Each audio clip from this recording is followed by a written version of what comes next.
Street photography is all about getting that shot and being up in people's faces and being aggressive. Well, those are some of the common misconceptions about street photography. So today I'll talk about some of the most common ones and try to debunk them. All right, let's get into it. Being close to your subjects is the single most common misconception in street photography, and it stops aspiring or new street photographers dead in their track. I also held the same belief when I was a brand new street photographer that I had to be close to my subjects, but that can be further from the truth. There aren't any rules on how to do street photography really, or even the fact that people have to be part of your street photograph in order for it to be called street photograph or you to be called a street photographer. I know it's controversial and I'll talk about it later in the video. Of course, there has been set a precedence from the great street photographers that practiced street photography back in the 1980s or 1990s that they tend to be more close to their subjects than most of us are comfortable with. But that is one way of doing street photography. So essentially you can do street photography however you like to do and also develop your own style and your own specific way of expressing your art.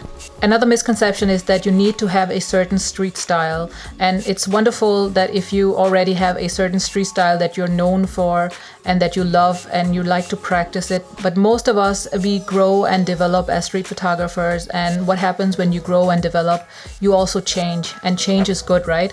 So what happens when you change? You also change your perspective. So when I started, I really loved the light and shadow, high contrast photography. Recently, when I bought my Fuji X100V, I started to shift that mindset and I started to like a different type of photography, and I changed my street style. That doesn't mean that my old street style is not something that I would do ever again. It's just the fact that I am constantly evolving and growing and developing myself as a street photographer, and I'm also getting technically better. That means that my street photography will also see that change, and my photographs will over time also change. So for me, it's a strength to have multiple street styles and to play with and not be locked one to one. But great if you have one street style that you love and you're passionate about.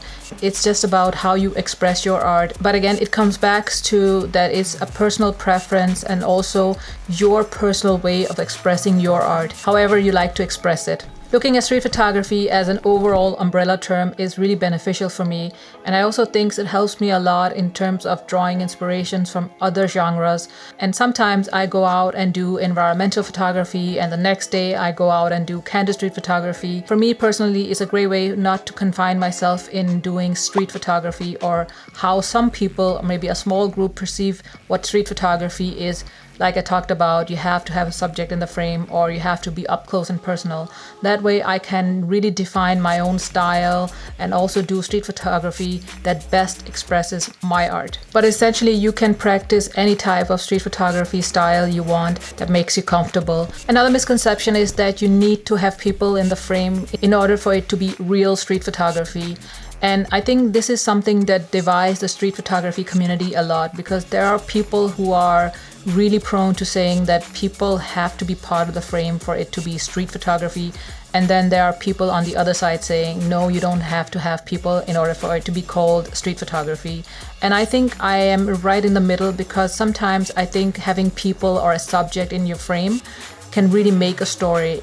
But on the other hand, I also think that you don't necessarily have to have a subject to convey a story. So for me, I think it's more important to have a story to tell, that you are telling a story with your photographs, whether it's through sets or series. If you can convey some emotion with or without a subject, I think that makes a great photograph. It is a subject that divides street photographers, and again, it's a personal preference, however you like to do street photography.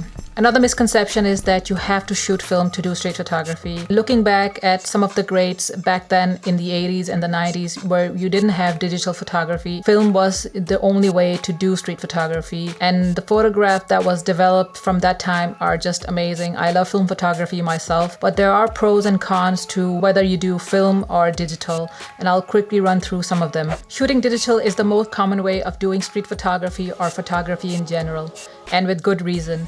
It is so easy and it's so accessible, and you also get that instant gratification. And what I mean by instant gratification is that you have the ability to review your photos and also have the ability to retake a frame if it's blurry, out of focus, underexposed, or overexposed. Those are some of the reasons why people shoot digitally, because it is so easy, it's so convenient, and why wouldn't you be shooting digital when it doesn't cost anything at the other end? On the other hand, there is film photography, which is so much different than shooting digital. Maybe it's the excitement or the anticipation of getting your photographs back, and also there is no instant gratification that is when you're shooting digital.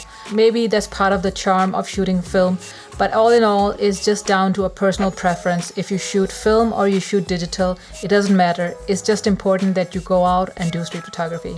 Another common misconception is that people often buy expensive and technically advanced gear, believing that it will make them a better street photographer or make their photos better because they just saw their favorite YouTuber or photographer making great photos with the same gear. So let me explain. Having technically advanced gear is really great once you understand the full potential of that gear.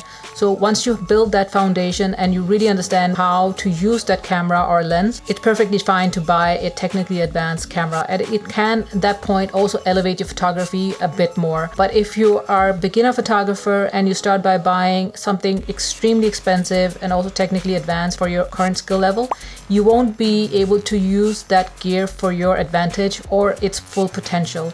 But it will not make you a better photographer or your photography better if you don't understand how to use that camera or lens and its full potential. It is entirely different mindset that is applied. If you want to be a great street photographer and make great photographs, it just comes down to going out and practicing. Gear cannot help you with that, especially in the beginning. Street photography can be done anywhere in the world where there is a story to tell. There is a misconception about street photography can only be done in big cities.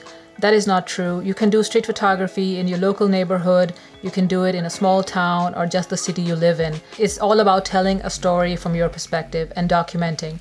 Who wouldn't want to go to New York and really observe and be part of the thriving culture of street photography? But you can do street photography in your own backyard. It's very easy and it's also not very expensive. Those were some of the misconceptions that are associated with street photography, and some of them I held myself when I was starting out. I hope I could shed some light on it and maybe also demystify some of the misconceptions. Alright, take care. See you in the next one.